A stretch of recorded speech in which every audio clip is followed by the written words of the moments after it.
Au siège de la RAC à Cotonou ce mardi 9 mai 2023, le président Rémi Prosper Moretti a reçu une délégation du Conseil national de transition CNT de la République de Guinée. Entre le collège des conseillers et cette délégation, il était question d'une visite de travail. Le Conseil national vient s'inspirer de l'expérience parlementaire. Ce n'est pas seulement avec la RAC que nous avons eu ces échanges. Les échanges ont commencé avec l'Assemblée nationale, avec la Cour suprême et aujourd'hui avec la Cour suprême, la Cour constitutionnelle, maintenant avec la RAC.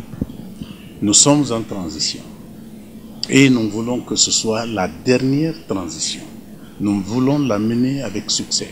Mais ce n'est pas l'organe qui peut faire réaliser cet objectif.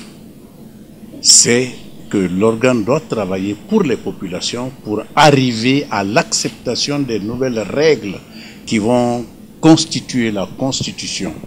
Mais si on s'enferme pour le faire, on l'a fait plusieurs fois, ça n'a pas marché. Et ça n'a pas marché parce que les populations ne se sont pas appropriées du contenu de nos lois. Maintenant, ce que nous voulons, c'est que nous allions plus en profondeur.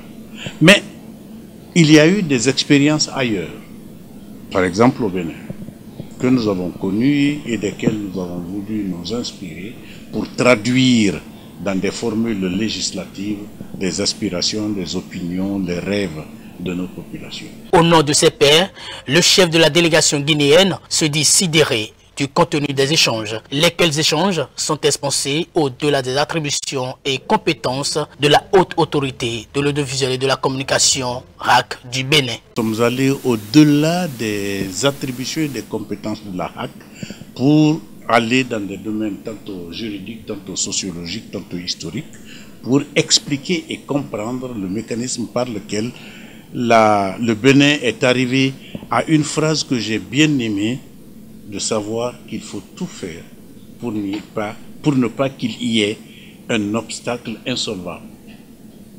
Et je crois que cet esprit-là est celui que nous allons rapporter dans notre pays pour dire que la tension ne doit pas être de bloquer le progrès, mais plutôt de faire en sorte que, quelle que soit la dimension du pas, mais qu'on puisse avancer, qu'on ne stagne pas, et qu'on ne recule pas. Ils partent alors de Cotonou avec la chaleur fraternelle africaine de l'accueil reçu et surtout de la disponibilité avec laquelle ils ont été écoutés pour des échanges fructueux.